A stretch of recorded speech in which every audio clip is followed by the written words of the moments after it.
Hi, folks, and welcome to Film Optimism, where we talk about all things film with a healthy dose of optimism. I'm your co-host, Seth Boyd, I am Megan Tierney.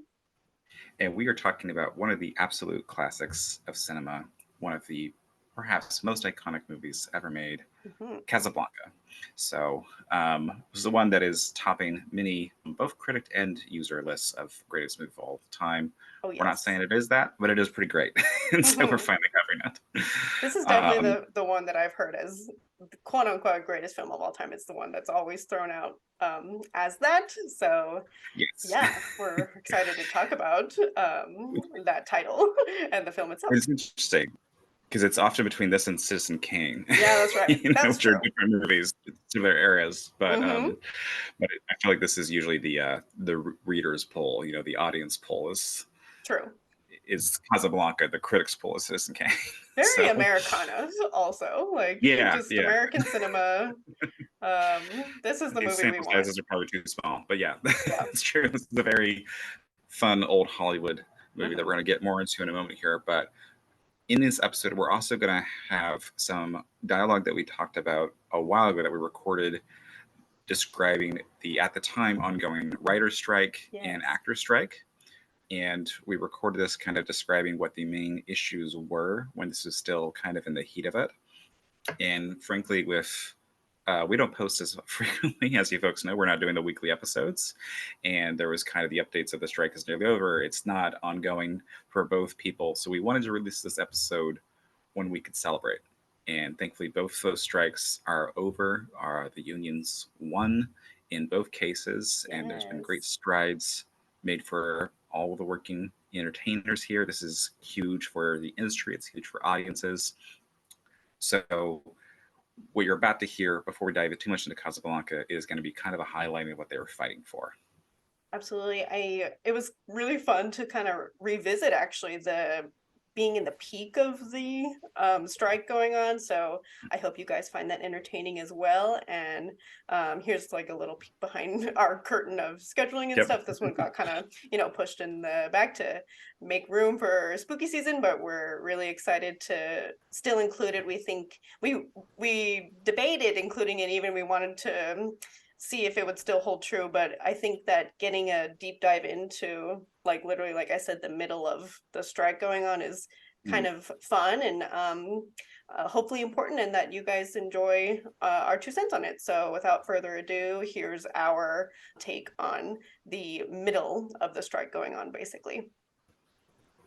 We do have a quick update on the strike going on, the writers and actors strike. As the time we're recording this, we were just discussing it earlier. We should talk about it on the podcast. Some of the media depictions of this is not very accurate. So we'll see what's going on. And by the time this is airing, hopefully we keep hoping that each episode it'll be resolved, Yeah. and it has been, right? But I wonder yeah, why the media is representing it incorrectly, but right. yeah, Seth and I have just, like you said, Seth, we've been eyeing it for a while and seeing if like we can put our 2 cents in it, just to say, as as a movie podcast ourselves and as fans of this industry, we're following along. But it's kind of like we've been trudging along in the same way now, basically, and the update today is of the same news. Right, absolutely. I think there's some various media outlets, particularly various magazines, saying something to the effect of that the Writers Guild and the Actors Guild rejected a deal that was proposed to them. Mm-hmm. It's not a new deal that was proposed to them. There's never been additional counteroffer from them. There's no negotiating actually happening from the studios, from Disney, from the executives here, the people who hold the power. Unfortunately, they just keep making the same very unfair offer. And want to just address, I think some people really can blown out of proportion how much money they would think a Hollywood writer or actor makes. Obviously, you have your George Clooney's, you have your millionaires. The average actor there, like over 80% of actors in the acting guild, the Screen Actors Guild, make less than $30,000 a year. Wow. It's a lot of people involved in this. A lot of Yeah. people are really struggling to make ends meet. Some similar numbers with the writing guild. Most people are having to have additional jobs to, Mm-hmm. to do this. they are not greedy people asking for more money. The people who are giving themselves millions and millions of dollars of bonuses and refusing to pay writers and actors are the greedy people. It's definitely Totally. something I think people should be mad about, but don't be mad at your favorite actors and writers who are participating. I'm encouraged about this because there's a lot of strikes happening across the board. We have the UPS just got a great deal for their delivery drivers. Pilots just got a good deal. Yeah. Teachers, of course, are on strike continually. So this is kind of a long, widespread workers' movement, which I think again goes back to why it's not being reported on as accurately. You know, you trace back who really runs any newspaper, and ultimately it's a corporation. Right. So it's people who would not benefit from strikes. Yeah. So whereas the vast majority of humans will. So honestly, some of the great stuff is happening on the social media accounts of your favorite actors, your favorite writers, your favorite Hollywood people who are on the picket line. So believe that, don't believe that headlines saying that we're not negotiating. So Fair. Just our 2 cents worth. Yeah.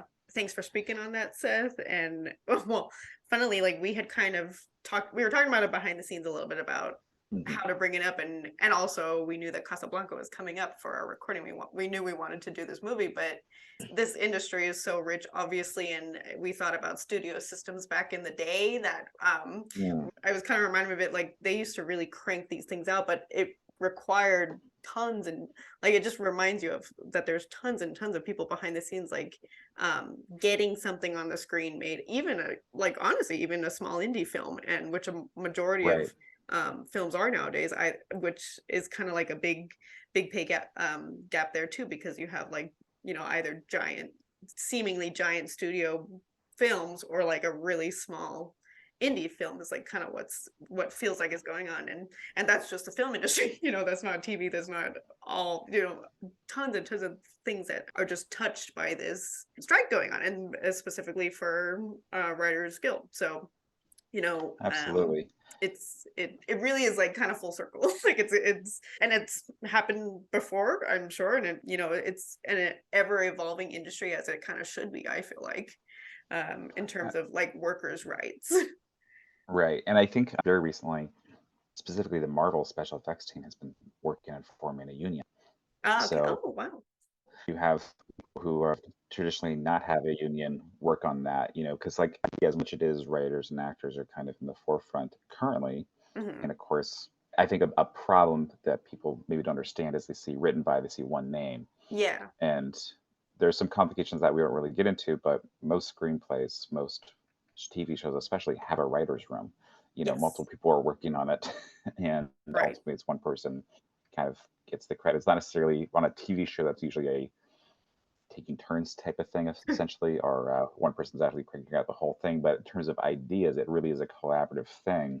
Right. And on many movies, you have multiple people working on the screenplay. Some of the favorite directors we've talked about here have the writer on hand at all times, and it's kind of collaboration, even if that's between the writer, the director, and the actors, or other people who are involved. You still have a writer who's ultimately saying, "Okay, we need to rewrite this scene. Let me take care of that." And yeah, removing those is among the things the counteroffer from the studios is something they're fighting for, which is very silly. It's trying to pay less people to make a worse product. So, I know.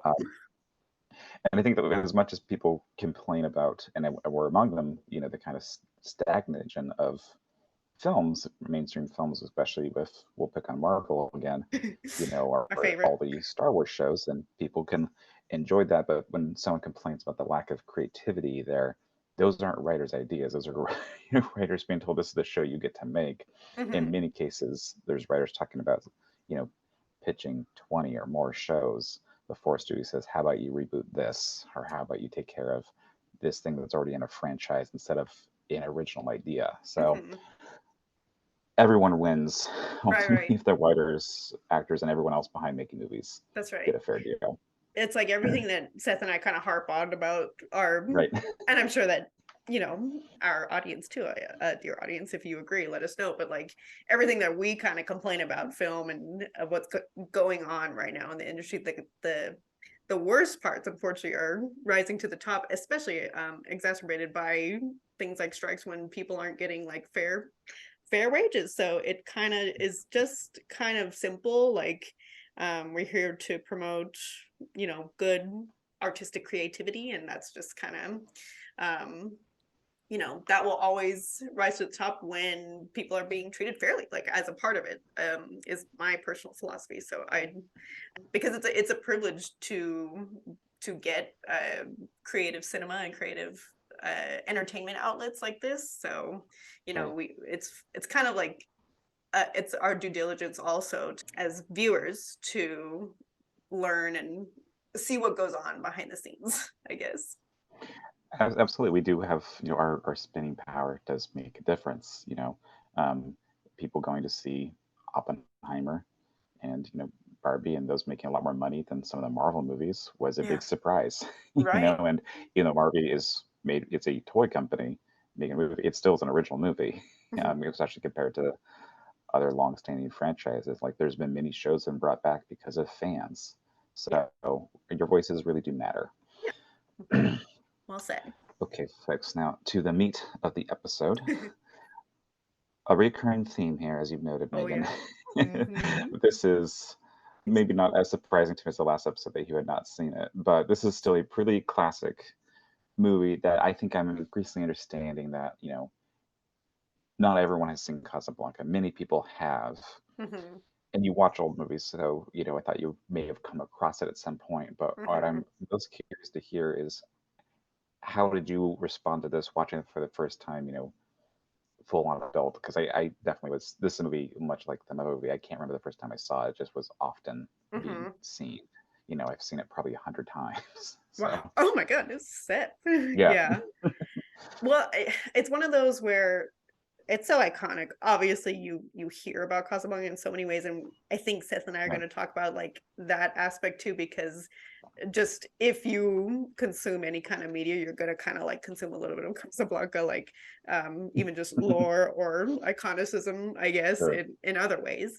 So I definitely had that, and it was fun to kind of pinpoint. Our mini assignment was like seeing what I knew already from the movie, kind of like having this being literally my first round. Right. But this feels like this was kind of like a very adult movie. Especially on first watch, I actually Mm. didn't realize how political it is, which is kind of funny. I mean, the whole movie is basically very political, and It is, yeah. would you say it's like neo or noir in your Yeah, mindset? I think it's a film noir. Okay, film noir, yeah. Yeah. I mean, I was getting the sense I think it's touted maybe more for its like romance, but to me, I mean, Well, I felt like I had to be an adult almost to understand the right. political nature of it going on, because it's a lot of talking, and it's a lot of transatlantic accents Mhm. talking about Nazi shit going on, and it Right. helped being an adult to be able to grasp all that kind of. Right. So that was Well, my let's address that. first takeaway.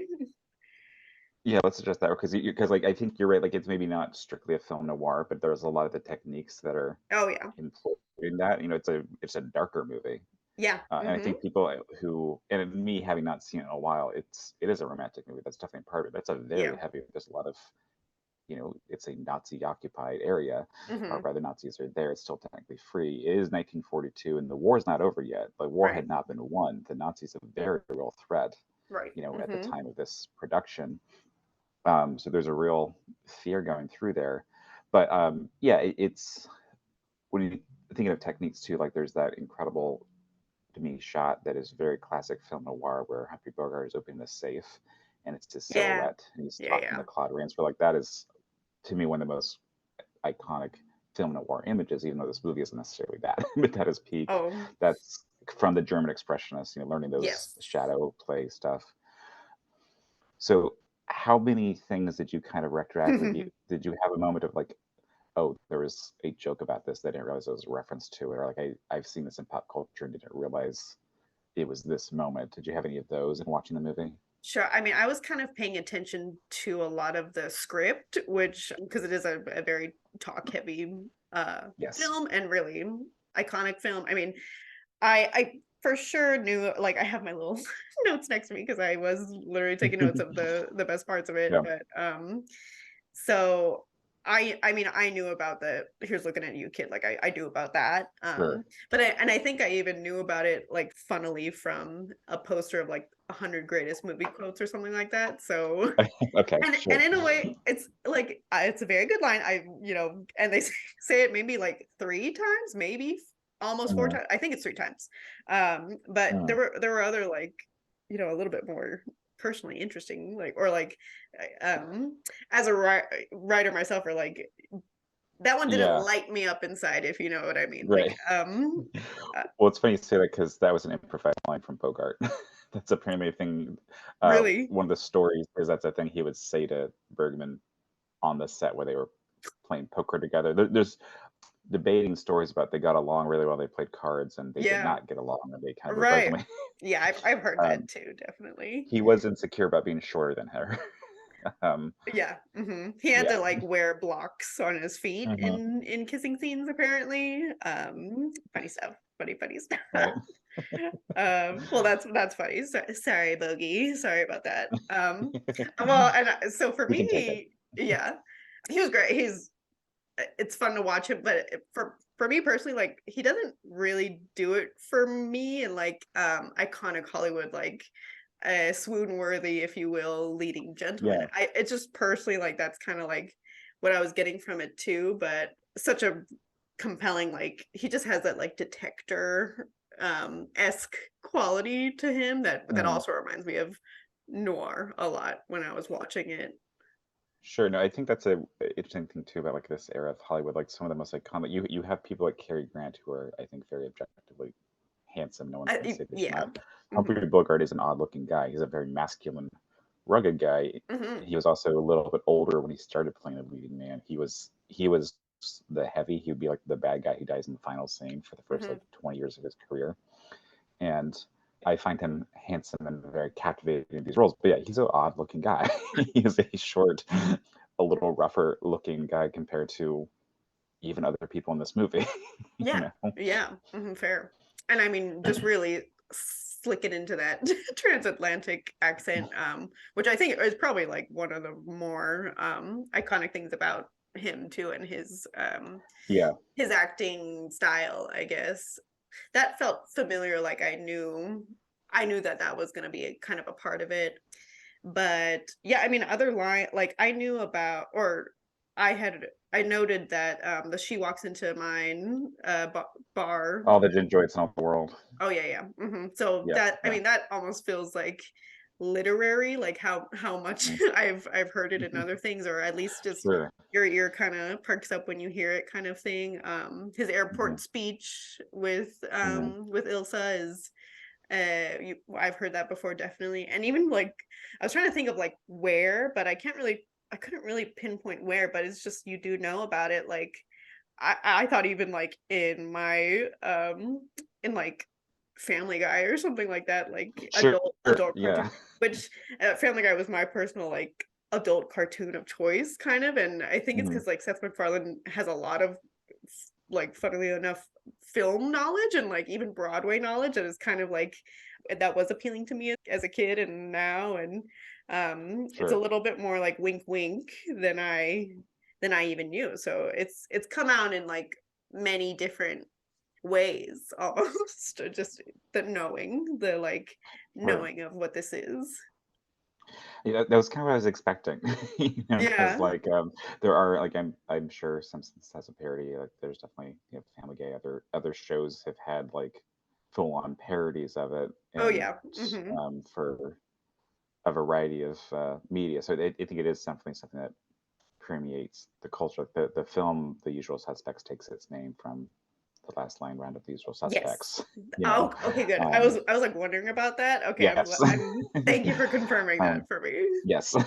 Great, great. And like there's other things that like David Lynch has his record label Play It Again Sam, Oh, very nice. which Yeah. which is also when they kind of like he never actually says Play It Again Sam, it's Play It Sam, Play It Again. Yes. I think, One of but like those. one of the most as a culture we've just accepted that as the line, even though it's not the line. So Right, right. I mean, I think the lines have been ripped off a lot in other stuff, Sure. like, or especially in like parody form almost. But and Yeah. I'm almost sure, like we were talking about, or like you were talking about, Seth, the iconic shots must have Mm. influenced a lot. I can only assume, and I feel like either they were kind of a playbook almost, or they had to take from some kind of iconic thing. But I am on the fence that they kind of started a lot of those really iconic shots. Yeah, I would think so. I mean, let's talk about sorry, before we talk about other behind the scene people, what was ultimately your take on it? Did you enjoy it? Was it kind of an overhyped movie? Because there are like every now and then there'll be like the IMDb list, or there'll be the American Film Institute ones, like the greatest movie of all time, Casablanca. Of There'll course. be some, Hmm. especially if it's a audience poll, that's usually going to be that Citizen Kane or Sure. some of the other usual suspects. Hmm. But how did it work for you on the first watch? I mean, I enjoyed it for the reasons that I was kind of like just talking about, of like being excited about the things that I was seeing, kind Mm, of. But for me, I think that well, and even like film noir is not like my most favorite genre, mm, or stuff about like the historical aspect was it's very interesting, but it's kind of like, it was just more than I really initially expected. Like I said, like to me it felt very adult, like it felt like in a very adult film. So because sometimes what would happen for me in classic films as kids were they were my parents or my grandpa, who loved classic film, loved Casablanca as well, mm, like he kind of knew what we could digest as children, or and mm. so they would feed us those, and so maybe those just feel kind of more nostalgic to me almost. But Casablanca was not one of them. Like, and now I kind of know Yeah, why. So I did enjoy it. It just was like a different experience of like a classic, such a highly touted film for yeah. me. I'm glad to hear that, and I Yeah, think it is definitely. You use the word adult. I think that's accurate. Like this is a much seedier film that's than I think yeah. one would Mhm. expect, and part of that, this was made under. We've already talked about in previous episodes, the Hays Code. So Mm. you did have a morality code happening at the time. Mm. He still, frankly, got away with a lot in this movie, and Right. much of the plot was initially much more blatant. Like to me, it's not subtle, but it's more subtle than they were going to be. Like Yeah. it's never said too overtly that I'm blanking on Claude Rains' character, chief The, of police, essentially is oh, basically sleeping with women to give them forcing women to sleep with him to give them the the passports, the papers visas. to get out, the visas. That's right. A very upsetting thing is happening, and this is one of the characters who's ultimately a heroic character by the end of the film. Hmm.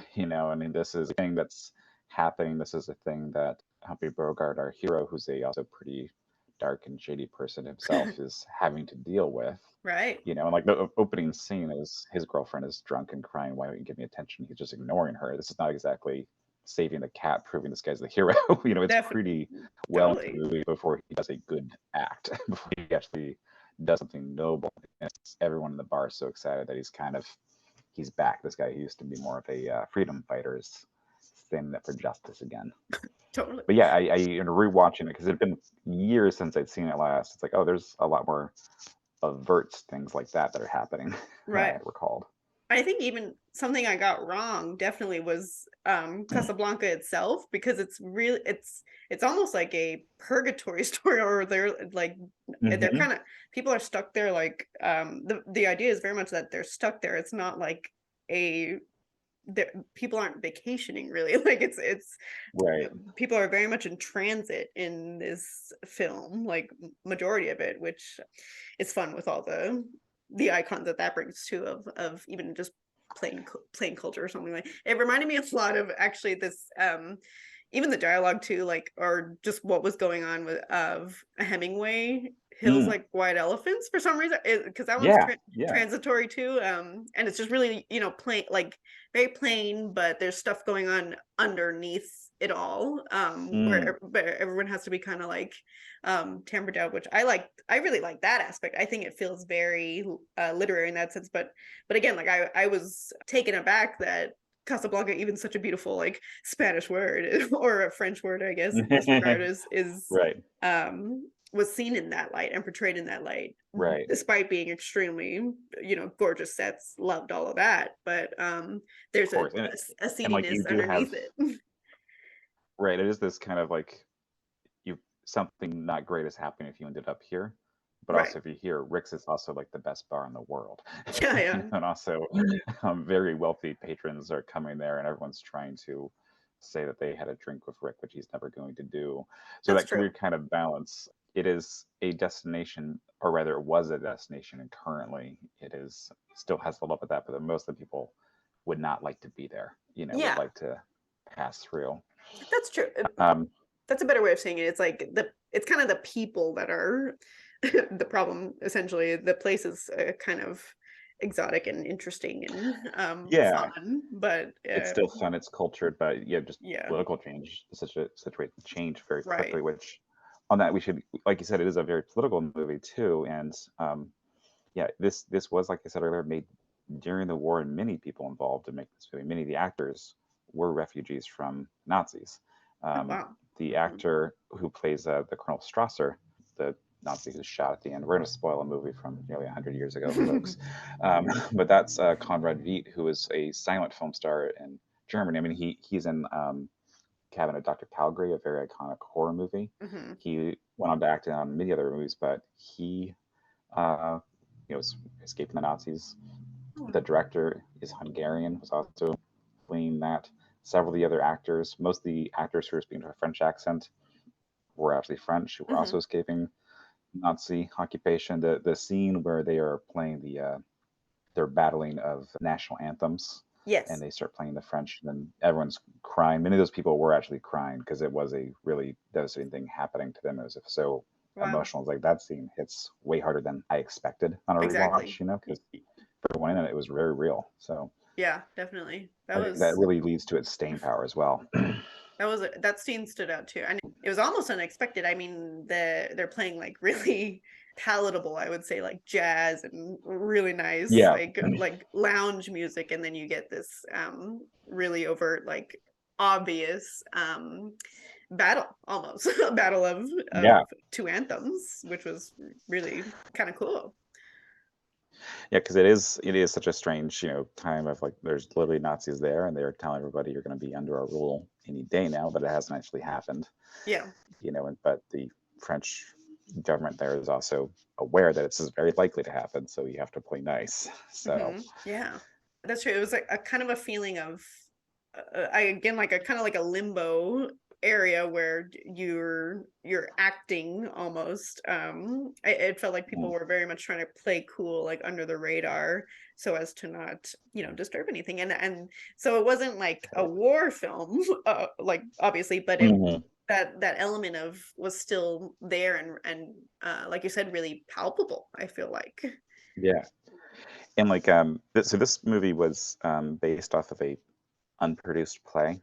Mhm. And in the play, everything does literally take place at Rick's, which is why so much of the action still does. But like, Yeah. I really do like, just from a economic of filming, how much you have of so much plot is happening in those early scenes where there's still a song performance happening, but then you Mhm. have like the transit papers are being hidden, and Yeah. there's deals going on. There's black market stuff is happening very clearly, but also I thought something that really stood out to me in this viewing was like how casual everything is that it Yeah. happens. Like there's that one of that first conversations between Claude Rains and Humphrey Bogart, and he mentions, you have a history of helping the losing side in the war. And I feel like in a movie now there'd be like a push in on him when he's talking. There'd be like a dramatic needle drop or something where we're talking about this. And this is just filmed very normally. The camera doesn't really move in a exact way. It doesn't highlight it. Just kind of trust the audience to recognize Mhm. this is important dialogue.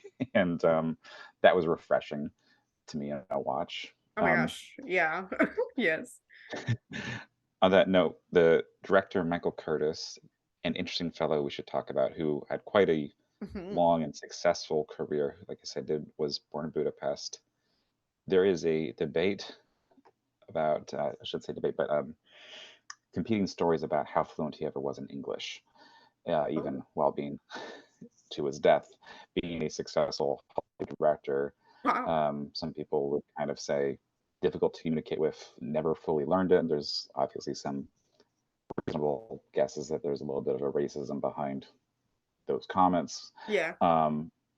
Either way, it's unclear, but he is notable for directing many great movies, but also being the reason there's several safety protocols now in effect. On one of his earlier films, he did kill several people because he flooded a set.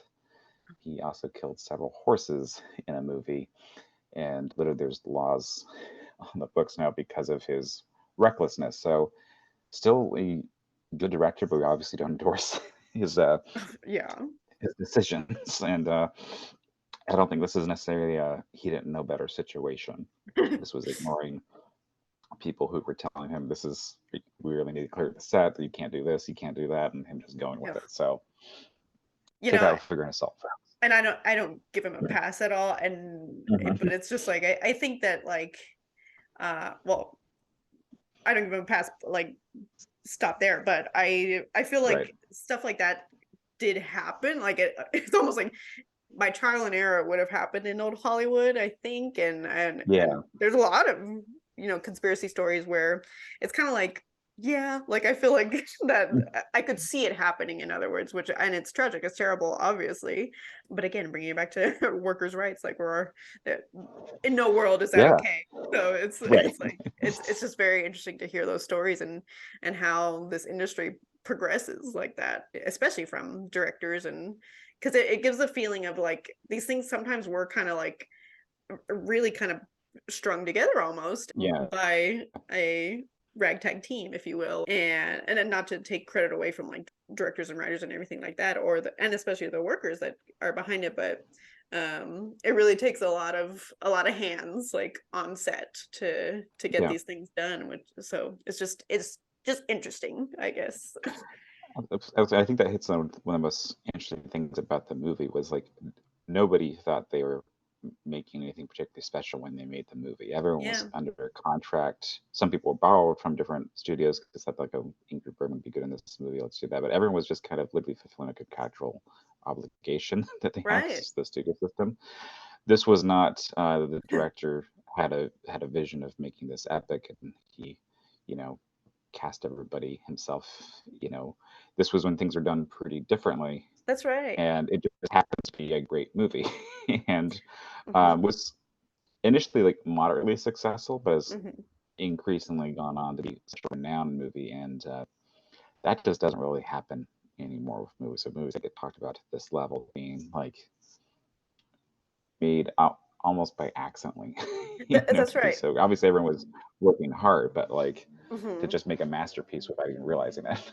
I think that, yeah, I've heard of like the masterpiece by accident aspect Mm, being very much more common for like old Hollywood films that people idolize, that people like really like lift up and stuff, or right. even little tiny budget films. Especially like I think the sentiment was like that's not really it was never the goal, I guess, like to be this like Hmm. to create icons, I guess. It just kind of naturally happens, and I think that that's Right. very much a sentiment to like old Hollywood past, or old this industry's past kind of thing, which is interesting. But yeah, well, and to me, like I agree with what you said about like really trusting the audience, because it's almost like a lot of sleight of hand going on, Mm, of gestural things that have, and then some literal stuff of like pickpocketing where right. um and they don't push it on it or anything, or like, or even do like too much behind that, like it's just kind of like is Hmm. what it is, and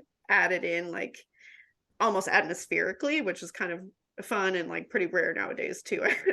I think you have to like have a backstory almost for everybody, and every nefarious act is like, well, it's Right. because of something else, or because what I'm, but Right. He was hurt as a child, and that's why he's a yeah, pickpocket. which I love too. That's fine. Yeah. I'm not hating on that, but like it was very specific in this film of like that's Mm, just kind of not going on. Like it's atmospheric. right.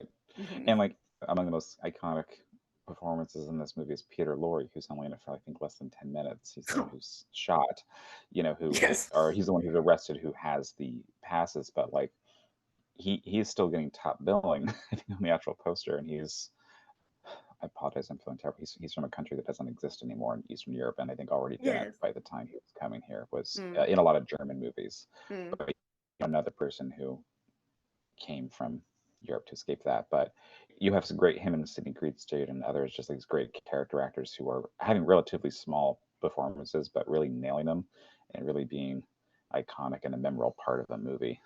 And also getting great lines. That's Sure. part of it. It's like they're going back to the whole writers' room thing. There's 3 credited writers on this movie who worked Mm. on it, and again, lines that were ad-libbed and things that were kind of made up on the set.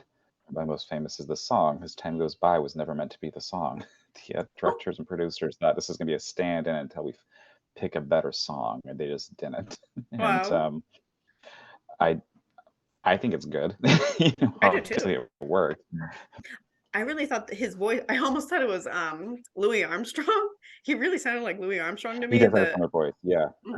and so I had to look it up to see if that was true or not. It's not true. The actor or really he was a Julie performer. Wilson, yeah. Yes, he was great. Like but also for me, Ingrid Bergman. I don't know what number this was for Ingrid's for her films, but she was really like standout, like kind of star material, like in this Yes, yeah. movie to me, like even for me, like more than Humphrey Bogart. Not to like tear him down some more, but she just like That's all right. she had something about her. She's very captivating. She's obviously gorgeous, but I think she's always been a fantastic actor. And it's very believable that everyone is like, you're not going to believe this woman who's about to walk in here, Yeah, you know. yeah, that's true. And it carries herself like that and is very charming. It's believable that Victor Laszlo keeps going back for her. Yeah, That yeah, Bogart's not exactly. over. That's true. But she had great No, I think lines too. it's a complicated performance too. She's very charming. She's funny. She's never expected to ever see this guy again. I think the heartbreak is kind of more believable from her than Yeah. from Bogart. Hmm. Or at I least think I should say more relatable. she certainly helps sell the romance, like regarding it. It was I kind of chuckled because it was a little like melodramatic at times, I guess, but that's what you want in a Sure. film like this, so Right. we'll not complain about that. But seeing them be really melodramatic about about maybe some bad choices that like both of them made, honestly, it was kind Yeah. of like, oh, okay. But that's why you watch these kinds of things and just kind of get in that regard, you can get really lost in it. Yeah. So knowing so much about the movie, or at least like knowing a lot of the iconic things, were you too familiar with the actual plot of it No, and well, how that goes, or did that surprise you? that was my biggest kind of shock is I just didn't know the political aspect at all. I didn't really know what it was about, honestly. I knew Okay. the lines almost more verbatim, and like even the intonation of it kind of more Yeah. than like literally what was going on. I basically didn't know the plot. Okay. Interesting. Yeah. How did the plot itself work for you as a first time viewer? Because I ask because it's like I think I can't really think about it objectively because I just know Yeah. it so well. I can tell that the story was impressive, like even for its time, and like I think what it accomplished, I guess, like even in the short amount of, it wasn't a super long, movie either. I think it was really tight, and Yeah. it accomplishes like quite a lot and conveys quite a lot as well. Mhm. So in that regard, I can see like why it's probably been analyzed and touted for so long. I see that 100%. Absolutely. Cool. Should we move on to our closing comments, or Sure, yeah. what do you think? Okay. Do you want to go first? Sure, yeah. As the I'm As the speaking as the newbie. That's right. I'm speaking as the newbie, the Yeah. ding dong that hadn't seen Casablanca yet for everybody. As always, folks, my takeaway is go see it to see if you. Well, this one was fun. This one was very much like I liked the game of like seeing how much you kind of know, and I've said it before. Like I feel like if audiences kind of have my similar vibes of movie going experiences, you'll or just like movie knowledge in general, I think you'll be able to play that game as well. So play along if you haven't watched it yet, or Right. even if it's been like a while. I could definitely see this being one that like maybe you watch. You watch with your parents or something, and then you kind of forget about it. But it's so fun. I would imagine to like rewatch now. And well, I was in a little bit of a kick too of like old Hollywood movies recently, so I'm gonna recommend one Mm, that I like enjoyed perfect. recently. So it was just fun. It's really fun to appreciate it and just get that difference in entertainment that doesn't come in like new movies just because of the era, really. So I enjoyed it for that regard. Yeah, absolutely. I think it still holds up really well as a very entertaining story, and I think it's heavier than someone would expect who's not seen it before in terms of some very intense stuff is being discussed in a mature, subtle way that doesn't really feel exploitive. And yeah, it's just a way that movies used to be made much more often. This was a movie cranked out in a few weeks, and it's the type of movie I wish we kind of did again. And maybe as a result of change to the writer strike, that'll happen where you can make a budget with still a great cast and crew for a lot less money, and it doesn't need to compete with something that made $1 billion. So That's right. that's the dream. Maybe one day. Okay, moving on to recommendations. Mick, what do you got for us? Sure. Well, like I teased, I was in a bit of a kick for my old Hollywood movies, and but my and like I also said in the episode that Humphrey Bogart's not really my guy, but I Sure. I talked about with Seth that after watching Roman Holiday with Gregory Peck, I kind of became on a Mm, little bit of a phase, if you will, because I've had my James Dean phase, I've had my Elvis phase. Yeah, I was one of right. those like girl. I've had my Brando phase, so those are all kind of done, and Okay. Gregory Peck's my new one, I guess.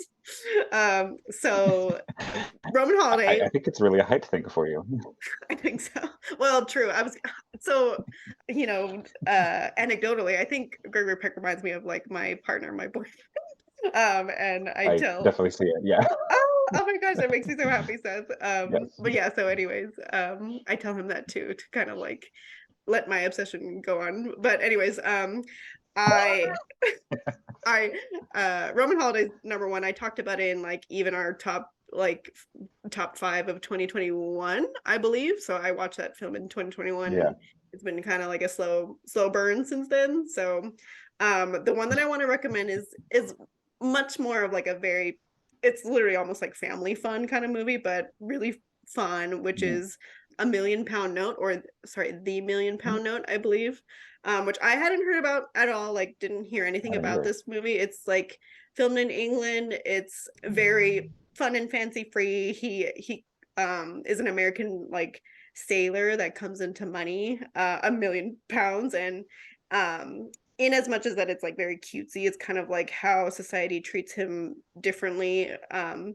having going from like a pauper to a prince kind of story. So that was really fun. He's just so I mean, he's in like every scene of that movie. He's really touting like his charms, I would say, and it's Yeah. just a lot of fun. It's really fun to see him interact in Britain and with some really crazy costumes and luxurious like Right. attire as well. It was great. I had a lot of fun with that one.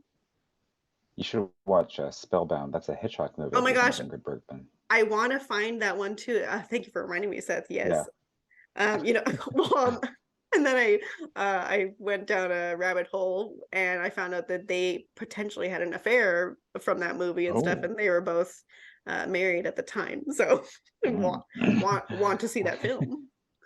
Yes, that's yeah. Ingrid Bergman was in the tabloids occasionally because Yeah. she, I think, married Roberta Rossellini, or rather had a child with Roberta Rossellini Mm. while still having a husband back in Sweden, and Hmm. that child is, I think, Isabella Rossellini, who was married to David Lynch for a while. So it all Wow. ties back Oh to my that gosh. podcast. She's in Blue Velvet, so um, not to talk ill of her. They're all adults and what they're doing, but yeah, No, those two exactly. being in a movie together is a very fun watch. I think you'll also like that one, Spellbound, because it is all about psychiatry and psychologists, but in a very Ooh.